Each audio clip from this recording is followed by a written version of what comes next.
What's up guys, and welcome back to another video. I get a lot of questions in both the comments on my YouTube channel and from people in my live stream asking about my World of Warcraft history. So I thought it could be a fun idea just to make a video about how I got into WoW, when I started playing, and what I've done throughout the years in Azeroth, as we all love a good story. If you've got any good stories about your time in Warcraft, then I'd love to read about them in the comments below. So let's begin. So the first time I actually heard about WoW was from my dad whilst eating dinner. This must have been around the launch of Vanilla, and I was about 11 or 12 years old. I vividly remember him talking about a game that had just been released called World of Warcraft. He spoke of how it was said to have been the most addictive game ever made. Apparently people had quit their jobs, dropped out of college, and generally forgot about the real world just to play this game, which as a kid that loved games had me really intrigued. He went on to tell me that I'm never to play this game as it would screw up my future and turn me into a no-life. Looking back now, I know the reason he was so against the game was due to mainstream media making a big deal out of 1 or 2 cases of WoW addiction and scaring the crap out of people that if they play this game they'll end up addicted, even going as far as comparing WoW addiction to drug addiction. Unfortunately for me, I was a console kid back then and didn't even have my own computer, so my chances of getting to play the game were slim at best. For the next few years I forgot about WoW until I overheard some kids in class talking about the game and the adventures they'd been on. I wasn't the most social of teenagers, and when it came to friends, it was kind of awkward. One day though, I saw that one of them was wearing a hoodie for a band that I liked in class, so I sat next to him and proceeded to play a song from that band loudly through my MP3 player in hopes of getting a response. It actually worked, and he turned to say, "Is that Bullet for My Valentine you're listening to?" And from then on we became friends, talking about metal, games and other nerdy stuff. He eventually told me that he played World of Warcraft, and I was fascinated with what the game was actually about because up to that point, the only MMORPG I had played was RuneScape in class, doing the sneaky alt-tab whenever the teacher looked away. He told me of a world 10 times larger than anything I'd played before. You could create your own character, collect armor, fight players, and battle monsters the size of houses. He then showed me a picture of a Kodo and said, "You can get them as mounts if you hoard." I was sold at that point. I had to play this game. I begged my parents for my own computer, using the excuse that I needed it for homework. Eventually they gave in about halfway through the Burning Crusade, and I'd finally got myself my very own laptop. Late at night whilst everyone was asleep, I woke up to install WoW. I felt like an absolute criminal knowing how my dad would react if he found out. I saw there was a free trial and the game actually costs a monthly fee. This was a huge problem for me since it'd mean I'd have to get one of my parents to pay for it for me if I was to play the game for a long time. I eventually came up with a plan and downloaded the free trial. Logging in and making my first character was the most exciting thing I'd ever done in a game up to that point.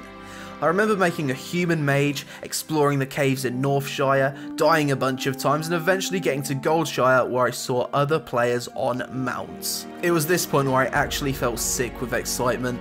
This was around 5 AM in the morning, and I then froze as I heard my dad waking up for work.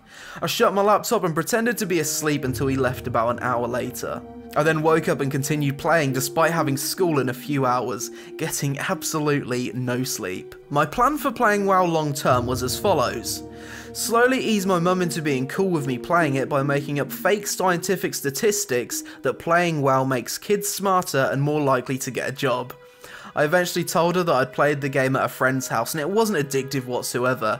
Then I said that all my friends are playing it. Can you please pay for my subscription so I can keep my friends? She eventually came round to the idea and agreed to keep it secret from my dad. At last, I could finally play WoW. I made my first serious non-trial character, an undead mage called Kenshiro, which I still haven't played to this day, although Kenshiro's gone through a few appearance changes over the years. I absolutely loved the pre-Cataclysm undead starting experience. It felt creepy, atmospheric, and had some challenging quests.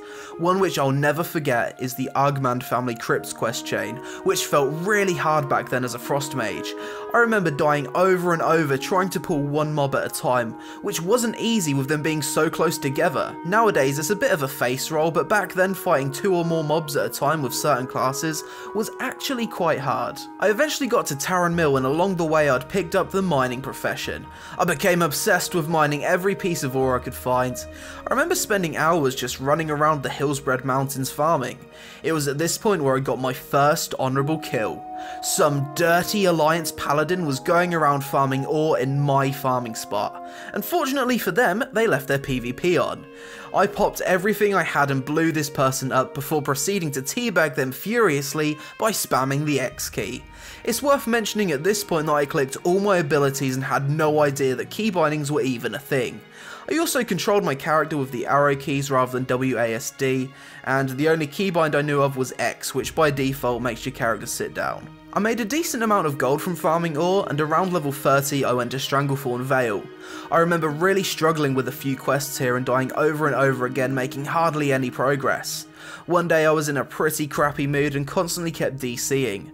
Eventually I logged back in and saw that I'd been killed whilst DC'd. In a haze of rage, I punched my laptop screen and it cracked. My laptop was now unusable. It wasn't until a year later when I got a new laptop that I could continue playing the game. During the launch of Wrath, I got really addicted to the game again and wanted to get to level cap so I could raid with my friends.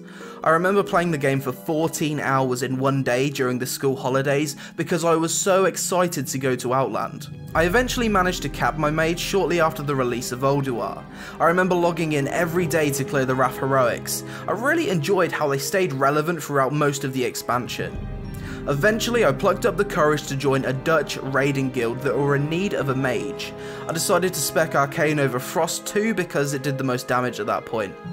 Raid night came and they asked me to go on TeamSpeak. I had no idea what TeamSpeak was at that point and was kinda scared of talking because I was young and not Dutch. I said to the raid leader that I can listen but not speak because my wife was asleep next to me. Yeah, kinda didn't mention my age. He was cool with this and we proceeded to clear Nax 10. My hands were shaking with nerves, scared of being shouted at for making a mistake, but luckily I didn't mess up any mechanics. We downed a few bosses and a lot of cloth gear dropped. I won a few rolls but wasn't given any loot, which made me really salty. Then a BOE Intellect main hand was dropped, which wasn't really an upgrade for me, but I knew it'd be worth a lot, so I equipped a green leveling dagger and rolled for it. I won the roll and was given the loot. Then one of the healers said to the raid leader, "Oh damn, didn't see that drop, I need it, it's a big upgrade for me." The raid leader demanded that I gave this loot over to the priest. At this moment I said, "Fuck you guys, I'm done," before pulling a crap ton of ads, using ice block and running to the exit. Before logging out I put the main hand on the auction house for around 1,500 gold. The next day I logged in to find myself guildless, which wasn't a huge surprise, but there are a lot of recruiting guilds on my server, so I thought, how hard can it be to find a new one? Well, as it turns out, it'd be very hard. You see, back in Wrath, guilds had a really strong sense of community and often merged with other guilds to clear 25-man modes. Every guild I applied for, I was turned down for being a loot ninja. I'd been blacklisted from almost every guild on the server. My fatal mistake was selling the item on the auction house right away, which a few members from my old guild managed to notice. I took a break for a few weeks and eventually managed to join a new guild called the Wise Guys on Terralion EU. I had a great time. We raided most of Ulduar, almost cleared Trial of the Crusader, and I even got some experience tanking and healing from playing on a friend's account. Wrath was a great expansion for me and remains my favourite to this day. I loved Wintergrasp, hanging out in Dalaran, the raiding, and even the single boss raids such as Obsidian Sanctum and Onyxia's Lair. I took a break from WoW before ICC came out until Cata because I wanted to join the army as a Royal Engineer, so I needed to sort out my fitness and lay off the video games. I passed everything I needed to get into the army, but I was told it'd be a year-long wait for me to get the job I wanted, so thankfully I decided not to follow through with it and pursued a different career. I then went to college and studied computing. It was there I met one of my best friends, Tom, who some of you may know by the name of Private Wiggles, who streams WoW on Twitch and often comes to my house for streaming sessions. I remember my first day of college. I'd just moved into a new area by myself and had no friends. Then I saw Tom, who was wearing a Horde hoodie and appeared to be on the same course as me. We eventually became friends, talking about the love for metal music and World of Warcraft. In Cataclysm I also decided to let the mage dream die and mained a Death Knight. It was only at this point that I learned how to keybind and actually control my character properly. I also got into PvP and managed to win my first few arenas in Cataclysm. I was only playing at a low rating, but for me, earning conquest gear was a big deal, as I've always sucked at PvP prior to that. In Cata, I also decided to try out a few more classes, and this was where I created my infamous female Worgen priest, known as Dog Mode. A lot of people ask why I chose that name, but I've never really given a proper answer. The reason I called my priest Dog Mode was because there was a girl that I really liked, and I suggested that we play WoW and level together. She wanted to play a Worgen, so I named my Worgen priest Dog Mode as a joke, not actually thinking we'd level very far. Although us leveling together didn't last very long, I decided to stick with Dog Mode because I hated leveling the priest so much that going from 1 to 20 all over again was an unbearable thought. In Mists of Pandaria, I played for the launch and leveled my Death Knight to 90, however I quit shortly after due to every battleground being flooded with bots, and wanting to focus on making music in the metal band that me and Tom made called Her Dying Regret, in which I played guitar and he played drums. You can find the 2 EPs we released on Spotify if you're interested. I returned a few months later after buying myself an actual PC. No more laptop gaming, yeah! Now armed with the ability to play on good graphics rather than very low, I was determined to get back into WoW. I started watching WoW YouTubers such as Danger Dolan, Nobble, Belula Gaming, Nixium and Mookluk, fueling my love for the Warcraft universe and inspiring me to learn more about the game's lore. In March 2014 I learned of a piece of software called WoW Model Viewer, which is used to make machinimas. I installed that along with Adobe After Effects and started experimenting. It was surprisingly fun and I decided to attempt to make a machinima just for my own viewing pleasure. I made the machinima video, My Friend Deathwing, in about 5 days, which I was quite pleased with considering I wasn't very good at After Effects. I then became really excited by the possibility of making videos and decided to give YouTube a try. Since then I've tried a bunch of different things, some good, some really bad and some that are just plain retarded. But my confidence was growing and I was having a hell of a lot of fun. During Mists of Pandaria, I managed to cap a character of each class to level 90, cleared Siege of Orgrimmar on normal mode, managed to get 1550 rating as a healer in freeze, as well as PvP and gear my warrior, shaman, hunter, mage and death knight. Thanks to videos from Nobble and Doran's movies, I actually learned a lot about the lore during this time, and finally had some kind of understanding for the Warcraft universe. I didn't really get too involved with raiding or joining guilds in MoP since I was quite focused on making videos at the time. For the launch of Warlords I booked 2 weeks off work to play WoW, but I wasn't actually able to do anything for 4 days due to the rocky launch bugging my character out. I initially decided to main combat rogue in Warlords but then re-rolled to a resto druid to join a raiding guild for High Maul.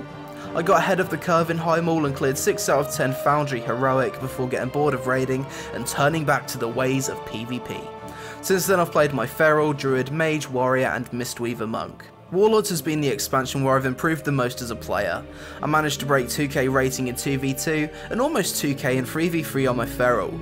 It's also been the expansion where YouTube's became my full-time job. I finally plucked up the courage to stream and made some great friends in the WoW community too, such as Big Matty, Banana Raccoon, Nixium and Mookluk, who I've had the pleasure of meeting at Comic Con in London. After really thinking about my history with World of Warcraft, it's amazing how much this game has actually changed my life. It's enabled me to make friends, express creativity, and given me a world to dive into when things aren't looking good in the real world. WoW has been my escape ever since I was that shy kid back in school that was fascinated by the idea of riding Kodo mounts. And whilst I do complain about the game from time to time, it's only because I really want to see it succeed and impact others the way it's impacted me. If the game was to shut down tomorrow, then I'd still be grateful for all the fun it's given me and the people it's allowed me to meet. Before we end this story, I want to show you guys a channel that me and my old school friends made back in 2008. We all shared the channel and uploaded some really random stuff. You'll be able to see the one and only Kenshiro in a few of them too. It's called The Hidden Blades with a Z on the end, because when you're a teenager putting Z on the end of words is cool. So I'll leave that here for your amusement. And for those of you wondering how my dad eventually found out about me playing WoW, it wasn't until I quit my job as a chef and went full-time on YouTube. Luckily, he's pretty cool with it now and is a lot more open-minded about video games. Currently, I'm really looking forward to the release of the Legion expansion, and hopefully I'll be able to get back into raiding and make more WoW content for you guys too. And that's pretty much it for the story of my Warcraft history. It's been a fun journey and I've probably forgot to mention a few things, but it's been a long time and I think I've covered all the main stuff. I hope you guys enjoyed listening, and maybe you can even relate to a few things I said. Please feel free to leave your Warcraft stories in a comment below, and I'll see you again really soon. Do we get rid of her, or does she stay in the room, or what? What? She never leaves my side. You've got to be kidding me. Whatever you say. Are you kidding me? What the fuck, dude?